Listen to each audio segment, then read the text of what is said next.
live chat on YouTube. I wanted to talk about George Pell and this window of opportunity we have during the time that his conviction still stands before it may possibly be overturned on unreasonable grounds. And I say unreasonable, but we should probably know that the legal system is weighted against victims because sexual assault and rape are crimes that mostly happen in private and therefore by necessity are he said type of crimes. And the perpetrators of rape are often people in positions of power who know that their word will be given extra weight. So for the jury to have managed to believe the testimony of the victims of George Pell, and I say victims, but I should say victim because in that trial there was only one surviving victim. But yes, for a jury to have come to an agreement that George Pell was guilty of 5 counts of child sexual assault is wonderful and fantastic and may not last after the appeal. So during this window of opportunity, during George Pell's sentencing tomorrow, let us take the time out to talk about why it is that that certain hierarchies of dominance are unhelpful. And we can say white supremacy, but do you know what? There's various hierarchies around the world where people have categorized other people into groups that they can abuse or feel better than, decide are worthless, etc.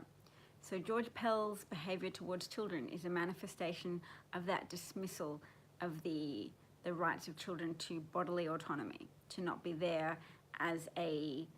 physical vehicle for the sexual gratification, entertainment, and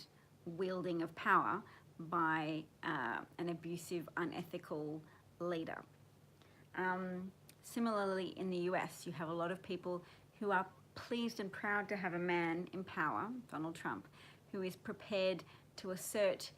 his grip over reality, to make frequent pronouncements. Also, I've got an eyelash or something stuck in my eye. To make frequent pronouncements that are lies, and to not be held accountable to this by his party, who appear to be so grateful for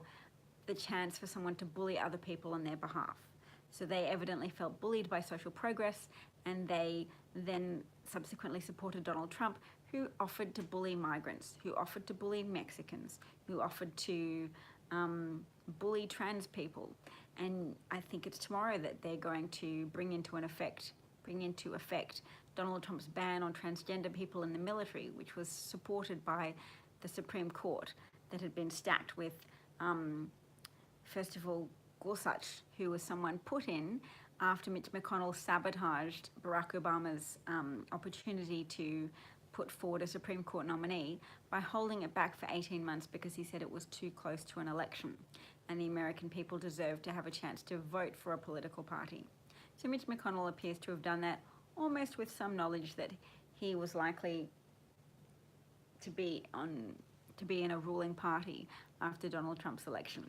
I don't want to get too conspiratorial about it, but Mitch McConnell was certainly doing everything that he could to sabotage a free and fair election, in that he threatened Barack Obama that he would accuse him of bipartisanship and sabotage